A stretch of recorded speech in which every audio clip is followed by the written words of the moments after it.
선배님들도 계셔서 제가 감히 간증이라고 말하기는 참 어려운 것 같습니다. 제가 하나님을 자랑할 것 세 가지는요. 첫 번째는 제가 되돌아봤을 때 기도를 들으시는 하나님, 네, 그거와 또 하나는 나를 사용하시는 하나님에 가로쳐 놓고 제가 뭐라 하냐, 부족한 저를, 네, 그리고 세 번째는 나를 행복자로 만들어 주시는 하나님. 이 세 가지가 떠오르더라고요. 제가 가만히 생각해 보니까요. 네, 감사합니다.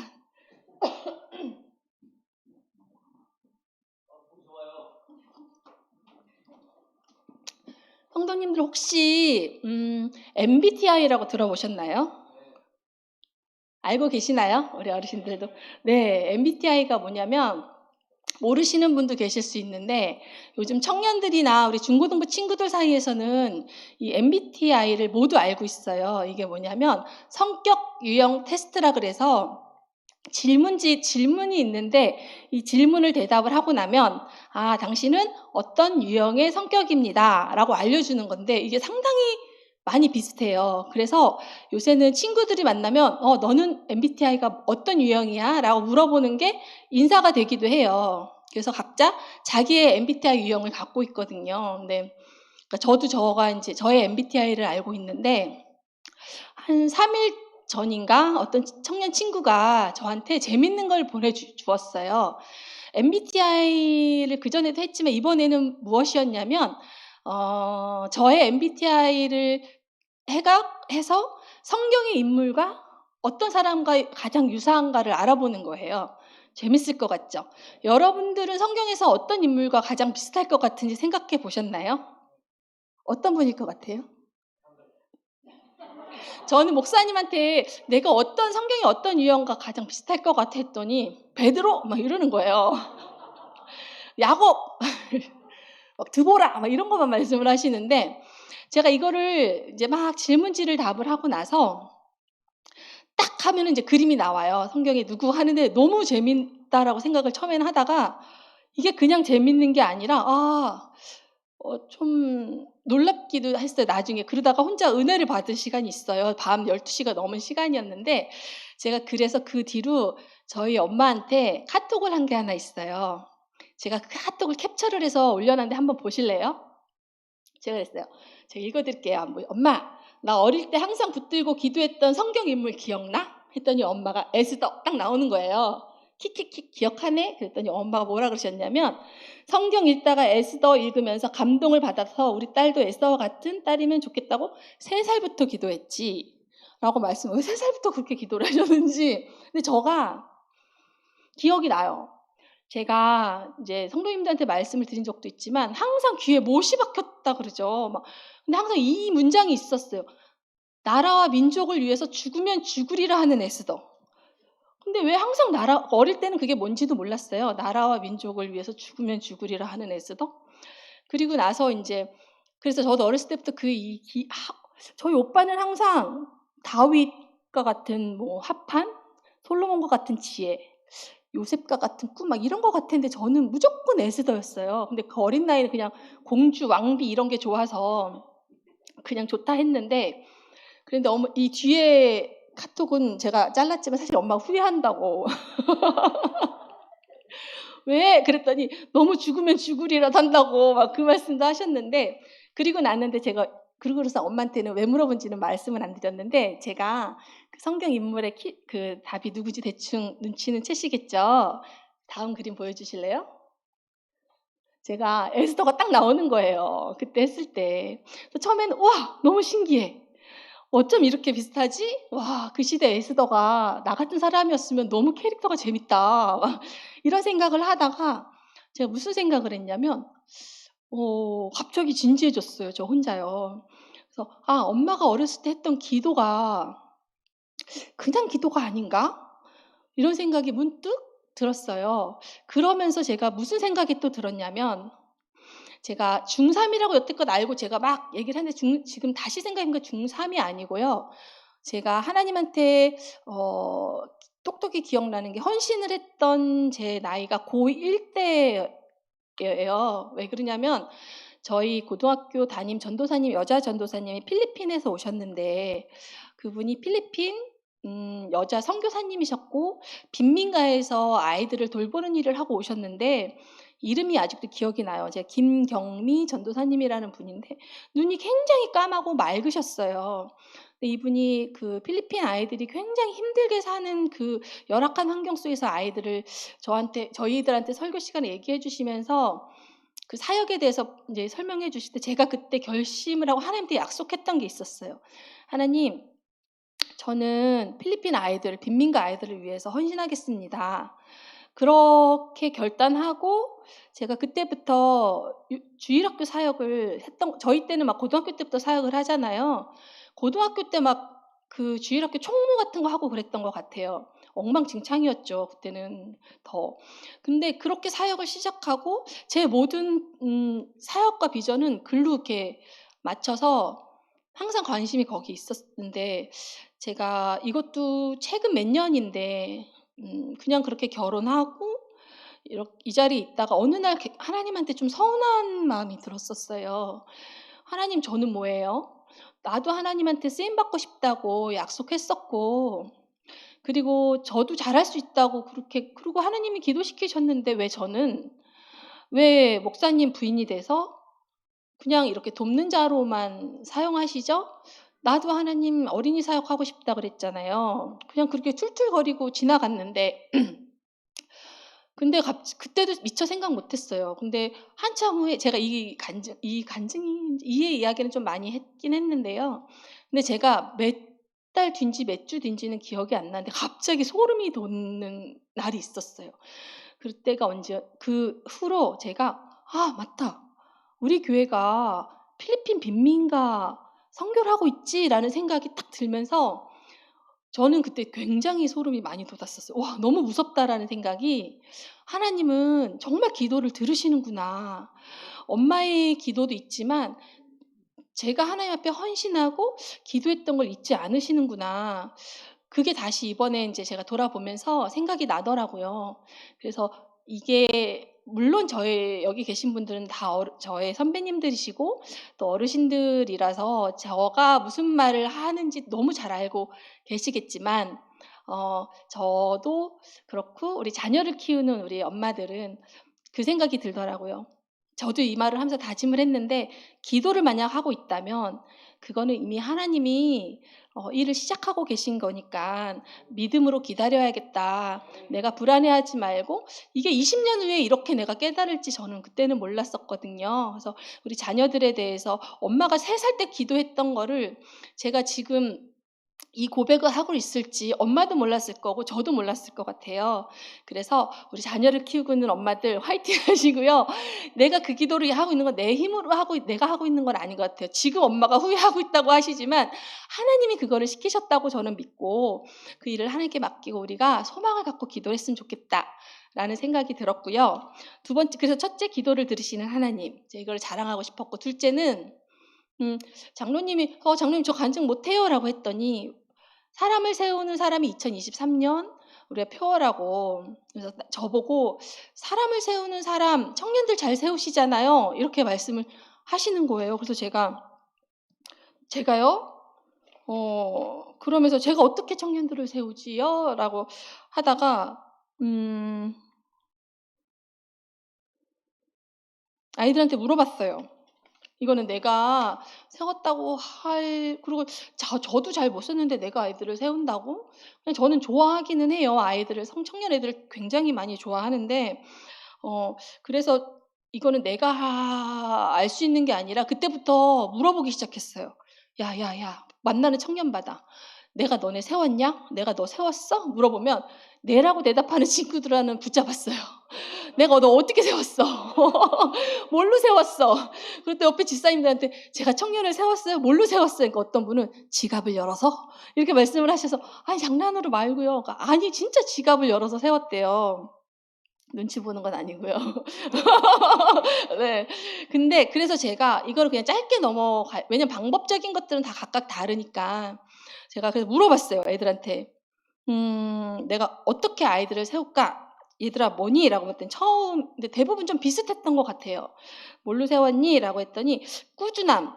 네, 계속적이고 지속적이고 꾸준하게 했대요, 제가요. 이렇게 한 번만 하는 게 아니라 계속 아이들에게 다가가고 계속 물어보고 좀 집요할 정도로 집착하는 정도로 했다고 하더라고요. 그리고 아까 그리고 이 말도 하더라고요. 말만 한 게 아니라 행동을 같이 해줬대요. 제가 말과 행동을 해주고 그리고 또 이거는 뭔지 모르게 훅 들어온대요. 제가 갑자기 예고도 없이 훅 하고 들어온다는 거예요. 별로 친하다고 생각하지 않는데 엄청 친한 척하면서 갑자기 훅 들어온다고 하고 이게 좀 제가 제일 웃겼는데요. 이게 좀 제 전략일 수도 있는데 저는요 될 만한 사람을 공략을 한대요.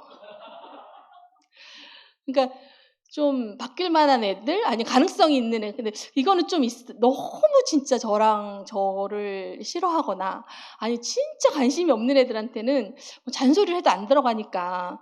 근데 이거는 저를 잘 아는 애가 말했던 것 같아요. 사모님은 될 만한 애들을 공략한다. 그리고 이 얘기도 있었어요. 무조건 편들지 않고 때로는 냉정하고 따끔하게 혼을 내주기도 한다. 그리고 마지막으로 진심이 느껴지는 수고가 있었다라고 이제 말을 하는데 저는 그랬던 것 같아요. 이거 방법적인 것들은 방법을 가르쳐 준다고 알 수 있는 게 아니잖아요. 근데 저는 다른 건 몰라도 정말 청년 애들이 예쁘고 좋았었던 것 같아요. 그게 우리 자녀들한테 그게 잘 안 돼서 늘 그 딜레마고 미안하기도 하고 진짜 하나님한테 기도도 하지만 뭘 해도 얘네들이 기특하고 대견하고 예쁘더라고요. 그래서 때로 처음에는 하나님 이게 제가 왜 우리 아이들한테 이렇게 엄격하고 용서도 안 되고 받아주지도 못하면서 이거 너무 위선적인 거 아니에요? 라고 했지만 이게 사역인가 보다. 이게 하나님이 주신 마음인가 보다. 그래서 그 뒤로는 그냥 주신 마음대로 해야겠다. 위선이고 뭐고 그냥 그냥 마음 가는 대로 해야겠다 해서 그냥 진심으로 그렇게 했던 것 같아요. 밤이고 낮이고 아이들이 새벽이고 목사님 몰래도 막 도망이 아니라 이렇게 튀어나갔던 것 같아요. 목사님 이렇게 잘 때 조용히 튀어나가고. 그런 것들이 이렇게 좀 쓸데없는 시간도 있었지만 그 진심들이 통했던 것 같고 그렇지만 그냥 위로하는 게 아니라 그 가운데 꼭 하나님 말씀을 전하려고 이렇게 좀 조심하려고 했던 것 같아 실수도 참 많았어요. 네, 그렇게 해서 나를 지금 돌아보면 진짜 부족하거든요. 제가 능력도 없고 우리 애들을 보면 왜 대단하냐면 정말 똑똑해요. 요새 애들이 정말 많이 배웠고 정말 똑똑하고 대단한데도 불구하고 정말 이 부족한 사람의 말을 들어주고 그리고 순종해 주는 그게 정말 하나님이 주신 은혜 아니면 그럴 수 절대 없다는 것들을 정말 저는 진심으로 느끼거든요. 그래서 사용하신 것뿐만 아니라 부족한 사람을 사용하신 게 정말 감사하다. 그리고 기뻐요. 이렇게 사용받을 수 있음에 정말 기쁘더라고요. 두 번째는 그거를 자랑하고 싶고요. 세 번째는 이게 제일 저의 큰 자랑인데요. 저는 그 얘기를 참 많이 했어요. 우리 자녀들한테도 했고 제가 이 말은 참 자신 있게 많이 했는데 제가 내년이면 50살이 돼요. 아직 많이 어리죠. 근데 제가 이 이야기는 저희 엄마가 가장 좋아할 수도 있는데요. 제가 50살 먹은 아줌마 중에서 제일 행복한 사람은 날 거라고 제가 항상 이 말을 진짜 많이 해요. 왜냐하면 정말 행복해요, 제가. 그래서 때로는 그럴 때가 있어요. 이 행복이 뺏어가지면 어떡하지? 없어지면 어떡하지? 할 정도로 행복해요. 근데 저희 목사님이 간증하기 전에 자꾸 기웃기웃하는 거예요. 저한테 와서. 제가 준비를 안 하니까 불안한지 자꾸 왔다 갔다 하면서 준비 안 하냐? 준비 안 하냐? 그러면서 하는 말이 너 절대 남편 때문에 행복해 죽겠다느니 시집을 너무 잘 갔다느니 이런 말을 절대 하지 말라고. 그래서 알겠다고 네 그랬지만 저는 남편을 너무 잘 만나서 너무 행복하고 감사합니다. 네. 근데 사실은요, 이게 1번 제가 자랑했던 거랑 모순이 될 수도 있는데요. 제가 고3 때 제가 동교동에서 내리면 제가 홍익여고를 나왔는데요. 항상 10분에서 15분 이렇게 걸어서 학교를 가는데 하루도 거의 빠짐없이 했던 기도가 있어요. 이제 아시는 분은 아시겠지만 제가 배우자 기도를 그때 항상 했었거든요. 왜냐면 이렇게 그냥 걸어가니까 그 비는 시간에 제가 제일 하나님하고 그때 얘기를 많이 했던 것 같아요. 그냥 이게 막 하나님 아버지 이렇게 기도한 게 아니라 하나님 오늘 날씨가 참 좋네요. 그래서 전 도란도란 하나님하고 대화하는 걸 좋아했는데 그때 진짜 왜 그런 기도를 했는지 하나님 저는 목사만 아니면 돼요. 그 어린 나이에 그 기도를 제가 그 간증 많이 했죠.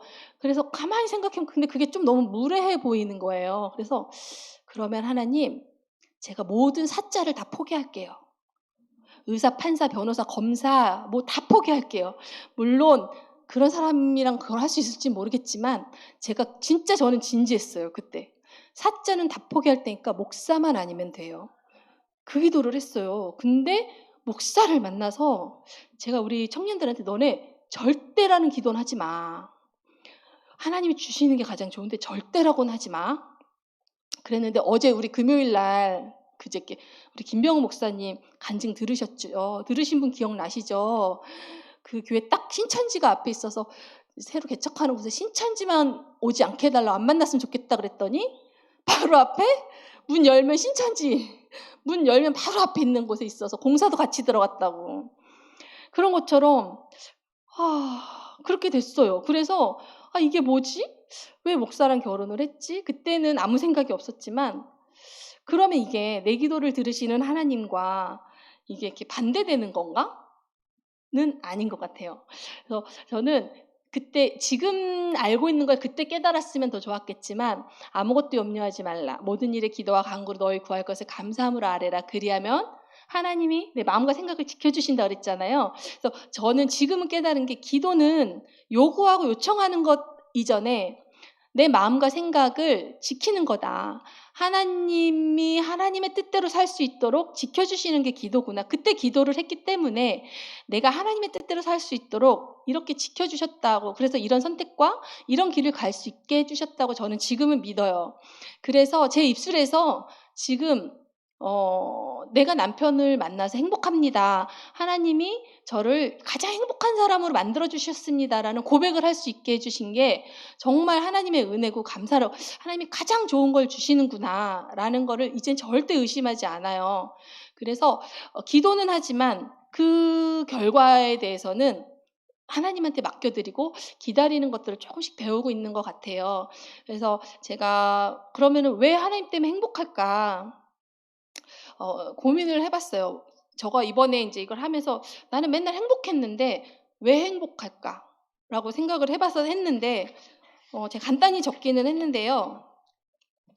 첫째로는 진짜 제가 하나님이 저를 사랑하신다는 걸 알아서 너무 행복했어요. 저도 저를 잘 사랑 못하잖아요. 근데 제가 자식을 낳고 보니까 너무 사랑하는데도 제가 애들을 힘들게 할 때가 많더라고요. 근데 저는 그때는 내가 사랑하니까 이렇게 해도 돼라고 했지만 걔네들은 힘들어했었거든요. 근데 제가 언제 깨달았냐면 이렇게 부족한 나도 얘네들을 이렇게 사랑하는데 나를 만드신 하나님이 나를 얼마나 사랑할까. 제가 막 죄를 지으면 예전에 무서웠어요. 저희 엄마가 그러시는데 저는 사춘기가 생각보다 제가 모범생이었어요. 그래서요 겁도 많고 사춘기가 없었대요. 그래서 찡찡찡찡거리고 엄마를 막 달달달 볶는 건 있어도 막 이렇게 문제를 일으키거나 뭐 그래서 큰 어려움이 있거나 이런 굴곡이 있지는 않았어요. 근데 제 스스로가 너무 저희는 어렸을 때부터 막 주일날 돈 쓰면 안 되고 막 교회 그 헌금 봉투도 밖에 나오면 안 돼. 막 감리교에서 저희 목사님은 막 한복 입고 다니셨어요. 막 머리 쪽지시고 너무 율법적인 데서 그렇게 살아서 맨날 죄에 눌렸었어요, 제가 스스로가. 그래서 맨날 죄인이고 나는 죄인 덩어리고 죄덩어리고 어렸을 때부터 그렇게 살다가 하나님이 나를 사랑할 리가 없어라는 그 마음 때문에 되게 힘들었거든요. 그래서 저 스스로를 되게 안 예뻐했던 것 같아요. 근데 제가 하나님을 인격적으로 만난 건 30이 넘어서인데 그때 하나님이 "괜찮아. 너도 무서워서 그랬잖아. 너도 이때는 약했잖아." 이렇게 품어주시는 하나님을 만나면서 제가 정말 하나님 사랑을 그때부터는 제가 그 표현을 잘해요. 머리 극적극적거리면서 다시 해 보는 거지 뭐. 옛날에 하나님한테 죄 지으면 무섭고 막 이랬는데 지금은 "하나님 죄송해요. 잘못했어요. 에이, 다시 해보죠. 뭐 잘해볼게요. 이렇게 좀 용기를 내서 또 약간 좀 뻔뻔해졌죠. 그렇게 바뀌더라고요. 그래서 나를 그 사랑하시는 하나님에 되게 감사하고, 또 하나는 제가 감사와 만족을 좀 배웠던 것 같아요. 뭘 가져서가 아니고 제 돈으로 뭐 저는 명품 가방도 갖고 싶은 생각이 정말 1도 없어요. 근데 뭐 있으면 좋겠지만 뭐 저희 형님이 이렇게 막 주시기도 했는데, 근데 그런 제가 예수를 안 믿었으면 저도 그런 기준이나 그런 것들에 몸에서 막 가져야 되고 모아야 되고 사야 되고, 왜냐면 사람들의 그러한 판단이나 기준에 되게 신경을 쓸 수밖에 없잖아요. 그래서 뭐 좋은 것들, 멋있는 것들 이럴 텐데, 그렇게 그런 거에 그러니까 이 만족과 감사를 만족하니까 감사할 줄 알죠. 근데 그게 왜 그러냐면 마지막에 뭐냐면 무엇이 가치 있는지를 알았기 때문에 그런 것 같아요. 정말 똑같은 뭐 5만 원, 10만 원이 있어도 이걸로 뭘 할 수 있는지, 내가 맛있는 것도 먹을 수 있지만 또 이거 어떤 가치 있게 쓸 수 있는지, 그리고 하나님이 함께 하셨을 때 이게 더 큰 일을 할 수 있다라고, 영혼을 살릴 수 있다라는 것들, 그리고 내가 지금 힘들고 열심히 달려가지만 이게 정말 내가 나의 행복이나 즐거움 무엇을 위해서가 아니라 내가 좋아하는 하나님 뭐라도 해드리고 싶었던, 좀 이제는 효도하고 싶은 마음이 있거든요. 예전에 무서워서 막 사역하는데 이제는 좀 효도하고 싶다. 좀 내가 하나님 속을 썩였으면 이제는 좀 마음을 기쁘게 하고 시원하게 해드리고 싶다, 이런 마음이 있는데, 내가 뭔가를 할 때 그런 마음이 드니까 되게 기쁘고 즐겁더라고요. 그랬을 때 이게 진짜 가치 있는 일이구나. 그래서 하나님이 그걸 알려주셔서 너무 감사했고, 그래서 제가 행복했던 것 같아요. 그래서 아직도 저희 엄마는, 부모님들 그렇잖아요. 자식들을 보면 이런 거 고생시켰고 저런 거 고생시켰고, 사실 제가 그렇게 편하게 살진 않았거든요. 막 이렇게 친구네서도 있어 보고 막 근데 저는 하나도 그게 힘든 기억으로 남아 있지가 않아요. 진짜로요. 제가 잘 잊어버렸는지 몰라도. 그래서 우리 어머니나 우리 여기 계신 분들 자녀들 막 너무 안쓰러워하지 마시고요. 안 아파도 막 끌어안고 사는 사람이 있고요. "나는 힘들어. 나는 불쌍해. 나는 어려워." 이런 사람이 있고요. 큰 게 있어도 발로 뻥 치고 가는 사람이 있거든요. "하나님이 나와 함께 계시는데, 하나님이 나를 사랑하시는데 뭐가 문제야." 이렇게 한 단단해져. 근데 저는 그랬던 것 같아요. 그래서 제가 진짜 행복했던 사람이고, 지금도 또 이렇게 행복을 아마 그래서 죽을 때까지 이렇게 행복을 노래하면서 살지 않을까. 그래서 저는 특별한 간증은 앞으로도 있을진 모르겠지만, 이 시간 정말 하나님, 그 좋으신 하나님을 꼭 자랑하고 싶었습니다. 네, 감사합니다.